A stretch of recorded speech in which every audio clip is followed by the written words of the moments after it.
How's it going, troops? Jordan here, back again with another Battlefield 6 video, and I didn't really have any time to prepare any notes for this video, just because today we're going to be talking about some breaking news, and I wanted to get this video uploaded ASAP.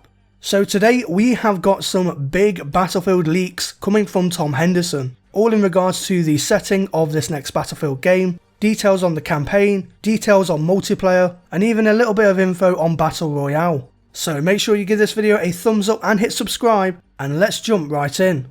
So recently, Tom Henderson, obviously the leaker known as the Long Sensation, recently announced, I think it was a few weeks ago, that he was planning on doing a newsletter, and a weekly newsletter at that. Well, today he has launched his first newsletter called Gone Gold, and in this first edition of his newsletter, he's kicking it off with a bang with some brand new Battlefield leaks, and these leaks are certainly big. So I'm just going to be reading here off his Gone Gold newsletter. So this is from Tom Henderson, and he writes in his newsletter, "This year's Battlefield title will simply be called Battlefield. Per sources, I can confirm that the next Battlefield installment will simply be called Battlefield and takes place around 10 years from now. The title is set in a modern / very near future, which gives the developers a chance to be able to implement weapons and vehicles that are currently in military development today.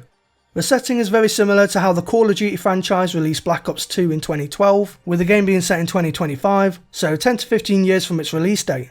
So yes, expect military robots, possibly Boston Dynamics, drones, jets, helicopters, tanks, and that sort of thing.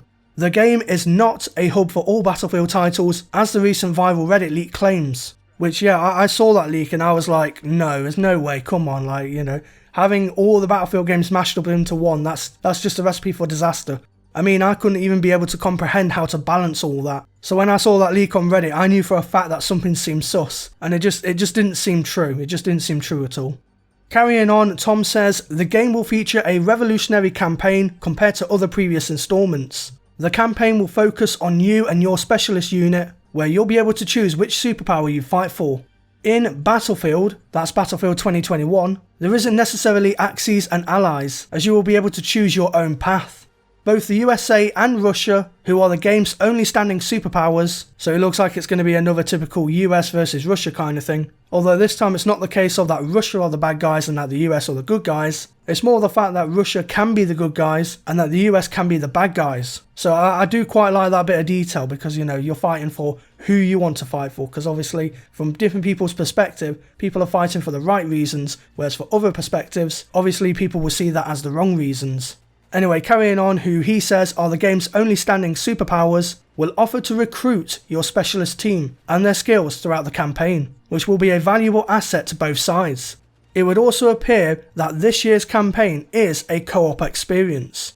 Now, as far as I'm aware of, that is a franchise first. I can't think of any previous Battlefield game that had a campaign that was cooperative, so making this one a cooperative experience by having you and friends inside a squad fighting for either Russia or the US in a global conflict, that to me sounds fucking awesome, and I can't wait to play it with mates. I also find it quite funny how in my speculation video I did feel that co-op was going to come back, and I don't know if I quite said if it was going to be like Battlefield 3 or whether it was going to be like a new co-op experience, but I do find it quite interesting that it does seem co-op is coming back in a way.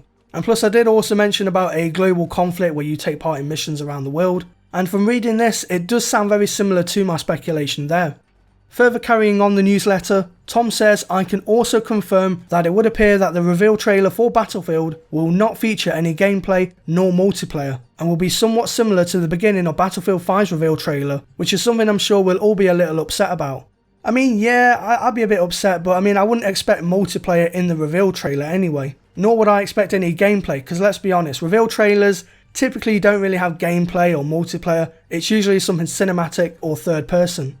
Moving on now to the multiplayer section. Multiplayer will feature bigger and better battles and is described as Battlefield 3/4 on steroids, with a Battle Royale also on the way at some stage. I mean, that's already a plus in my books. Battlefield 3, honestly a god tier Battlefield game. Battlefield 4, the customization was incredible, absolutely incredible. So hearing that is already a win-win. The Battle Royale experience will be completely disconnected from the Firestorm name, and instead will adopt a new name, probably for obvious reasons. And yeah, I can kind of see that, because obviously Firestorm does have a negative connotation with it, considering that it pretty much flopped and it came out way too late than it should have, and it wasn't even free to play. So yeah, I can see DICE not naming it Firestorm or Firestorm 2. Players will still be able to play as 4 different types of soldiers. So obviously that's the class system, your assault, engineer, support and recon. But instead of just having unique gadgets, players will also have different abilities, which are similar to Call of Duty perks. And then Tom uses an example here saying, for example, a scout soldier might have silent footsteps, whereas an assault soldier might be able to sprint for a longer duration. Obviously these are just examples because Battlefield already has unlimited sprint, unless they somehow decide to change it in this one, I don't know. But to me, in terms of it being described as perks, it could possibly just be like Battlefield 4 field upgrades. Tom then finishes off by saying, for the moment, that is all on Battlefield. I'm looking forward to seeing the trailer around May. And then he says here, I've attached some images of what we should expect. And obviously we have pictures of like the Osprey, of Boston Dynamic robots, as well as like LAVs and little drones etc. with jets. And I've got to say, all of this sounds absolutely cool. I'm personally really excited for a new Battlefield game. And I really love games like Modern Warfare 3 and Black Ops 2, where they somewhat stretched out to include futuristic stuff without going OTT. I feel that a nice balance between modern and near future, if done right, can be a really good thing for this year's Battlefield. Call of Duty looks to be returning to World War II, and Halo Infinite is obviously set somewhere in the 26th century, so Battlefield has an incredibly strong chance of succeeding massively this year. So troops, that wraps up today's Battlefield 6 video. I'm still going to call it Battlefield 6 for now, until the title is officially named.